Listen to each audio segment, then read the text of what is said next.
హైదరాబాద్ నుంచి వికారాబాద్ వైపు వెళ్తున్న ఓ కారు మీర్గుడ సమీపంలో అదుపు తప్పి బోల్తా పడింది.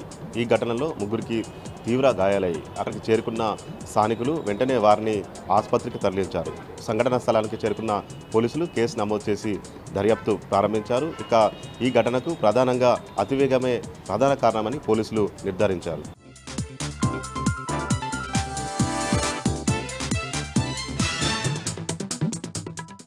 మహబూబ్ నగర్ జిల్లా కేంద్రం కలెక్టరేట్లో 37వ రోడ్డు భద్రతా మాసోత్సవాల సందర్భంగా రోడ్డు భద్రతా నినాదాలు పోస్టర్లను అంటించిన వాహనాన్ని revenue additional collector Madhusudan Naik పచ్చజెండా ఊపి ప్రారంభించారు.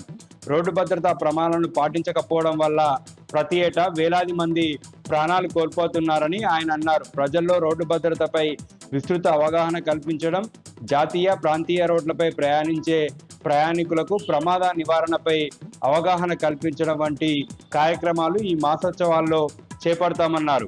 ఈ కార్యక్రమంలో జిల్లా రవాణా శాఖ అధికారులు పాల్గొన్నారు. జోగులాంబ గద్వాల జిల్లా కేంద్రం అంబేద్కర్ చౌరస్తాలో నిరుద్యోగ జేఏసీ నాయకులు నిరసన తెలిపారు. కాంగ్రెస్ ప్రభుత్వం వచ్చి 2 ఏళ్లైనా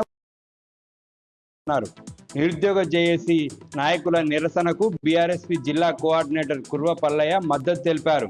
కాంగ్రెస్ పార్టీ ఏడాదిలో 2 లక్షల ఉద్యోగాలు భర్తీ చేస్తామని అధికారంలోకి వచ్చి ఇప్పుడు నిరుద్యోగులను గాలి కొదిలేసిందని మండిపడ్డారు.